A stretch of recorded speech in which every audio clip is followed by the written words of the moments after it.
हमारे ब्रज की दो सखियां यमुना जल भरने गई तो दोनों सत्संग करती थी आपस में।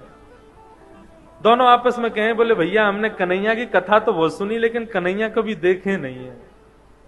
दूसरी बोली, अरे कन्हैया पता हो कहां रहे? बोले कहां रहे? वो संतन के पास रहे कन्हैया।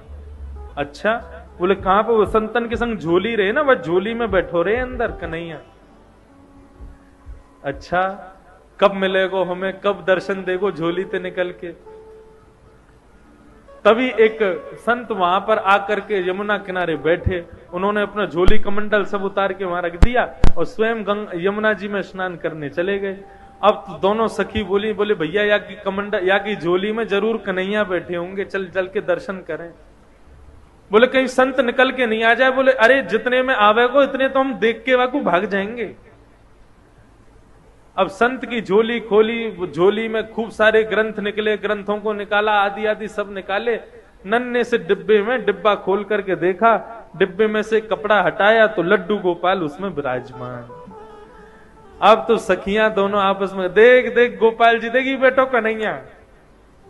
अरे बहन कितना सुंदर है कन्हैया। नन्हे से गोपाल जी हाथ में माखन लेके बैठे, लड्डू गोपाल। बोले सुन सुन, डिब्बा में बैठे, जल्दी बाहर निकाल। अब जैसे ही बाहर निकाले तो दूसरी सखी बोली, देख कन्हैया डिब्बा में बैठे बैठे उनके हाथ पांव कैसे सिकुड़ गए हैं।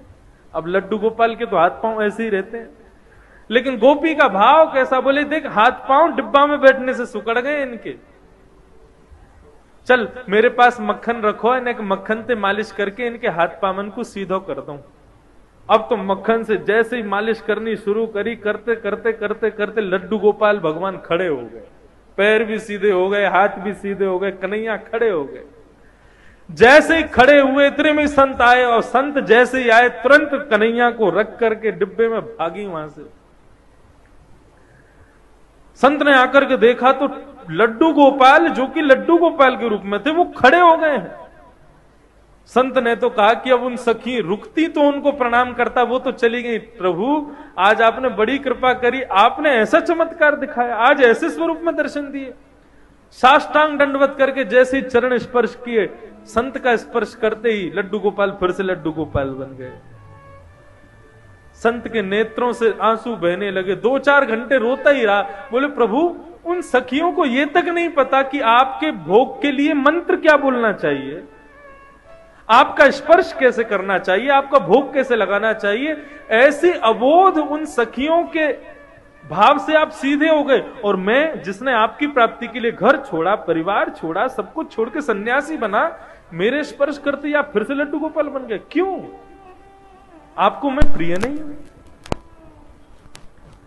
भगवान बोले अब तो बोलना ही पड़ेगा। तुरंत गोपाल जी बोलने लगे, बोले देखो हम आपके पास रहते हैं क्योंकि आप भाव से हमारी सेवा करते हो, लेकिन आप सदैव हमको मूर्ति मानते हो। उन सखियों ने हमको मूर्ति नहीं माना, इसलिए हम खड़े हो गए। ये मूर्ति भाव अपने हृदय से निकाल दो। हम सदैव आपसे भी बात करेंगे। भागवत में आदि ग्रंथों में कितनी जगह कहा गया है कि अपने घर में अविराजित अपने लड्डू गोपाल को कभी मूर्ति नहीं समझना चाहिए। वो साक्षात ठाकुर जी, साक्षात कन्हैया।